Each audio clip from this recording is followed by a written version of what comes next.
Baik, pada kasus satu, yakni Anda adalah seorang guru matematika di kelas 7. Saat ini Anda hendak menyampaikan materi mengenai matematika sosial, yakni mencari nilai rata-rata. Untuk memudahkan peserta didik dalam memahami pembelajaran, Anda mencoba untuk membuat urutan langkah-langkah yang perlu diikuti oleh peserta didik agar dapat mencari nilai rata-rata pada sebuah soal. Anda meminta kepada peserta didik untuk mengerjakan soal yang Anda berikan. Hasilnya, peserta didik mampu mengerjakan dengan benar sesuai dengan langkah yang telah Anda siapkan. Beberapa saat kemudian, Anda meminta kepada peserta didik untuk mengulangi soal yang sama tanpa melihat urutan pengerjaan soal, dan peserta didik mampu mengerjakannya dengan benar.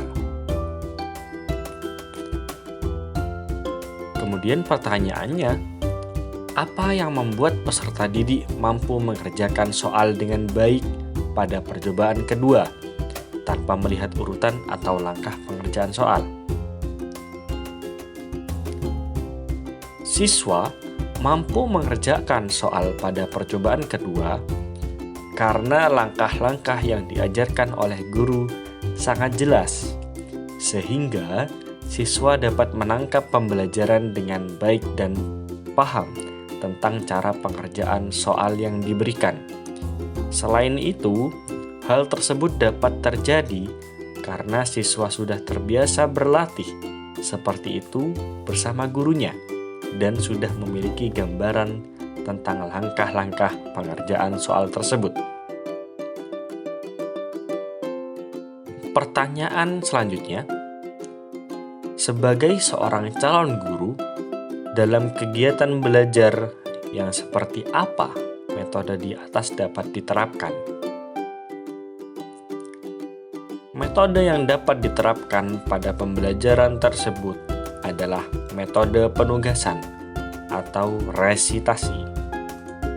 Menurut Jamarah dan Zain tahun 2010, resitasi adalah metode penyajian bahan di mana guru memberikan tugas tertentu agar siswa melakukan kegiatan belajar yang bertujuan untuk merangsang anak agar aktif belajar, baik secara individual ataupun secara kelompok. Selanjutnya adalah kasus 2. Kasusnya sebagai berikut. Rina adalah seorang guru di kelas 1 SD. Sebagian besar peserta didiknya belum bisa berhitung dengan lancar. Rina sedang memikirkan cara yang sesuai untuk membantu setiap peserta didik menyelesaikan tantangan belajar. Pertanyaannya, apa yang dapat Rina lakukan untuk membantu peserta didiknya sesuai dengan tahapan perkembangan usia? Tahapan perkembangan pada usia 6-7 tahun termasuk ke dalam tahap perkembangan kognitif yang disebut pra-operasional. Pada tahapan ini, anak berpikir pada tingkat simbolik, tapi masih memulai menggunakan operasi kognitifnya. Jadi, pada tahap perkembangan ini, anak memulai berhitung dengan cara sederhana. Mengapa menyarankan hal tersebut?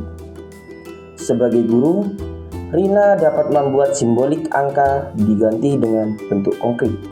Contohnya, seperti permen, buah, dan lainnya. Hal tersebut sesuai dengan tahap perkembangan sang anak dalam fase pra-operasional konkret. Selain itu, peran orang tua juga dapat memengaruhi kemampuan anak dalam tumbuh kembangnya. Berikutnya, kita masuk pembahasan kasus ketiga. Made adalah seorang guru yang mengajar di suatu sekolah negeri di wilayah Bali. Ia mengampu mata pelajaran bahasa Indonesia. Ia hendak mengajarkan materi teks deskripsi pada peserta didiknya. pada buku cetak yang menjadi panduannya saat mengajar, terdapat beberapa contoh teks deskripsi menceritakan tentang bangunan-bangunan pencakar langit yang ada di ibu kota. Dengan memperhatikan latar belakang setiap peserta didiknya, Made pun mencoba untuk memberikan contoh teks deskripsi tentang pantai dan makanan khas di Bali. Pertanyaannya, menurut Anda, apakah pertimbangan dan keputusan Made sudah sesuai? Mengapa demikian? Jawaban: menurut saya, pertimbangan dan keputusan Made sudah sesuai. Keputusan yang dipilih Made sesuai dengan nasihat yang disampaikan oleh Ki Hajar Dewantara, yakni didiklah anak-anak dengan cara yang sesuai dengan tuntutan alam dan zamannya. Selain itu, pertimbangan dan keputusan Made mencerminkan sikap memahami peserta didik ditinjau dari latar belakangnya. Sebagaimana yang diketahui bersama, Bali merupakan salah satu pulau di Indonesia yang dianugerahi beragam panorama pantai sebagai salah satu tujuan wisata bagi wisatawan dari seluruh penjuru dunia. Selain itu, Bali juga mempunyai makanan khas dengan penggemar yang tak sedikit. Dengan mempertimbangkan kedua hal tersebut, Made dapat lebih mudah membantu peserta didiknya untuk mempelajari teks deskripsi. Hal tersebut tentu lebih efektif dibandingkan dengan mendeskripsikan gedung-gedung tinggi pencakar langit yang tidak mereka jumpai di sekitar mereka, karena akan lebih mudah untuk mendeskripsikan objek yang familiar dan ada di sekitar mereka. Pertanyaan berikutnya, prinsip apa yang Made gunakan dalam kasus tersebut?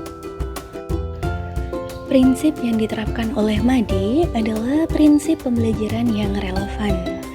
Prinsip pembelajaran yang relevan merujuk pada pembelajaran yang dirancang sesuai konteks, lingkungan, dan budaya peserta didik, serta melibatkan orang tua dan komunitas sebagai mitra.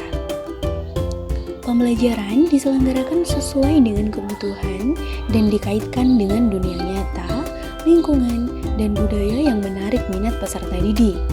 Dengan demikian, peserta didik akan lebih mudah menangkap materi yang disampaikan karena merasa berhubungan dengan pembelajaran yang diberikan. Selain itu, pertimbangan Made juga sesuai dengan teori belajar konstruktivisme Vygotsky. Salah satu konsep dasar pendekatan konstruktivisme dalam belajar adalah adanya interaksi sosial individu dengan lingkungannya.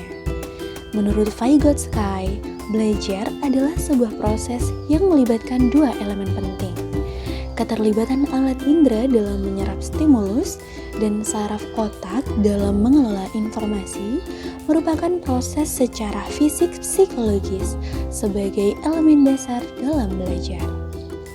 Dengan memberikan contoh teks deskripsi tentang pantai dan makanan khas Bali, Made menstimulus peserta didiknya untuk melakukan interaksi dengan lingkungannya, sehingga terkumpul informasi sebagai modal untuk menulis teks deskripsi.